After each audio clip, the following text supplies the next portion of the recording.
Hello everyone, I'm Jayton. Welcome. Thanks for stopping by. For this week, I originally wanted to cover something different. I feel like I've been doing videos covering trendy topics as of late, and I wanted to break away from that. Even though it's probably good for the channel to appease the algorithm gods and whatnot, I want to talk about things other than what is the popular thing of the week. That was the plan, but before I knew it, December rolled around, and next thing I know, FNAF 2 just kind of fell on my lap. Nah, seriously. On Wednesday night, my brother sent me a text basically saying, by the way, tomorrow we're going to watch FNAF 2 with my friends, so be ready. Okay, that's not how I thought I was going to be spending tomorrow night, but sure. And to be completely honest, I totally forgot this movie was even coming out. And the next thing I know, I'm watching it. So I might as well just go with the flow and do a video on it. Well, on the movie and also my theater experience, because you FNAF fans are really something. Right away, this is a movie for FNAF fans. Again, that is the biggest assessment that everyone is talking about when it comes to these movies. They know their audience and they know them well. And am I a FNAF fan? No, not really. I know I made a video a long time ago kind of glazing the first FNAF movie, making artwork, and talking about how I became a FNAF fan during that year. Yeah, that aged poorly.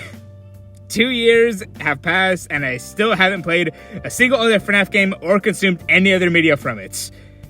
Listen, the past years I've been busy, okay? I'm a fake fan, okay? I really only know surface level lore, nothing past the first game, and I've only absorbed crumbs of adjacent things purely through osmosis, okay? That being said, my experience watching the first movie compared to the second one is very jarring. I feel like I got a unique perspective on this because I know what it's like to watch a FNAF movie as a fan and what it's like to watch one not as one and kind of be confused while watching it. These movies are for FNAF fans in the truest way possible because the movies themselves are structured in a weird way that only makes sense if you already have pre-existing knowledge from outside media. And you hear that criticism from everyone who's watched these movies. From the dialogue, the pacing, the way the scenes are cut together, it makes things feel off and not in like a artsy, uncanny horror kind of way. It's just weird and hard to explain. I have a take on these movies that I don't think I've heard anyone else really mention. And it's that the movies themselves are actually made to be supplementary to the games. Let me explain. The games themselves are the main thing, and then everything else, the books, and any outside media are meant to fill in the gaps there, and that includes the movies.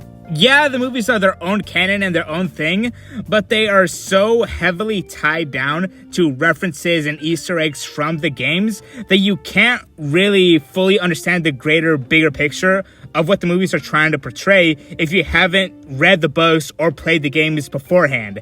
That's why everyone says they're so confusing, but more jarring and kind of mishmashy together. That is why I enjoyed the first movie way more than I enjoyed the second one. Because when I watched the first movie, I was a FNAF fan. I understood the references and I pretty much knew the lore breakdown before the movie even happened. So I knew what to expect and how to piece things together. And then when I watched the second one, I was like every other Joe Schmo. Things weren't 100% making sense to me, the pacing was a bit off, but to everyone else, it was making sense. You get what I mean? Yeah, it's unfortunate because FNAF has just become one of those franchises that you have to do your homework in before you actually sit down and watch the movies because they don't stand on their own 2 feet. Now, before I go any further into what actually happens in the movie, I wanted to talk about my theater experience. Right as I walk into the theater and it's still putting previews and everything so I can see like how full the theater is, it is filled to the brim with people, and for the most part, everyone was holding some sort of plushie or FNAF merch, a hat, beanie, jacket, whatever. It's like these were some hardcore fans that I was in the presence of. These weren't the casual moviegoers that just come to the theaters to watch whatever is the big hype movie of the month. That is actually what I was there for. I was just really there just to tag along and see how if the movie was good or bad. But everyone else in that theater, oh, no. These were the most hardcore of hardcore FNAF fans you would ever meet. And if you think I'm exaggerating, oh, no. We're just getting to the tip of the iceberg here.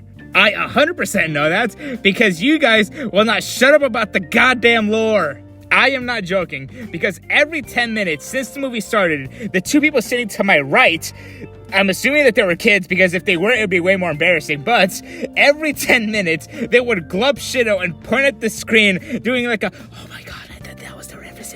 Like, I couldn't, yes, that would continuously happen throughout the movie.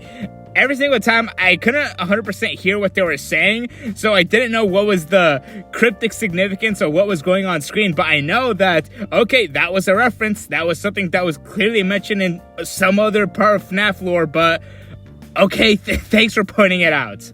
And it wasn't just me who had an experience like this while watching the movie. I was sitting on the tail end of our friend group, and my little brother, he was sitting on the opposite side. So we had like this little section of the row we occupied, and they had the exact same experience as me, except it was a little girl and her mom, and the girl would do the exact same thing. And listen, I'm not gonna harp on the whole FNAF fandom for maybe being a bit too excited about seeing Freddy and the whole gang on the big screen, okay? Sometimes that is just all you want, just seeing the characters that you love in a movie theater setting and just surrounded by all other fans that just love the same thing, okay? Listen, I get it. You may be cringe, but you're also free. I just wanted to mention this because this is the first time, for me at least, where it was me on the outside looking in. Usually I'm the one pointing at the screen going, oh my god, I got that reference. Alright, that's my spoiler list review. I'm not going to be talking about the actual movie now, so spoilers, whatever. The most egregious criticism that I want to put out there right away. We are 2 FNAF movies in, and we still have no sign of Markiplier, goddammit. I don't care if he's been working on his own movie. If we go 3-0, no Markiplier for an entire FNAF trilogy, then what was the goddamn point? Okay, biggest criticism off my chest right away. That was it. Okay, now into the actual movie. It is very clear that the movie is trying to cater towards the more younger side of the FNAF fan base. I mean, it's obvious why they would go that route. FNAF is such a juggernaut in the whole mascot horror scene and just children's horror in general that they would narrow down or at least try to go towards that demographic. And in doing so, it makes certain key points of the movie feel unrealistically cartoonish, for lack of a better word. Like how in the beginning, Vanessa's having that whole flashback about how she met Charlotte and that became the puppet and everything. The parents being so dismissive when Charlotte is clearly knows something fishy is going on. No one is listening to her, and that is the whole catalyst for the movie about why Charlotte wants to get revenge on adults for later in the movie. Yeah, that makes sense, but it's like how they got from A to B is like, this is a way how like a child would write the story, you know what I mean? And also later on in the story, when Abby's having trouble in school, the whole reason is because her teacher is just Mr. Crocker level, like, evil teacher. Like, he just hates Abby for no real reason whatsoever. There just needs to be a conflict established early on, so then that way it kind of sets up for stuff later in the movie, even though how they kind of get there doesn't really make much sense. And the movie tries to both simultaneously expand on the world, but the way they do it, it kind of makes it feel smaller. The biggest thing is that there turns out to be a second Freddy Fazbear Pizzeria. Yeah, like who knew? But the thing is that it's kind of meant to be like, oh, like no one knew that there was actually like a secret original one, because there was a thing that happened and it kind of got swept under the rug and it kind of just like fell into obscurity.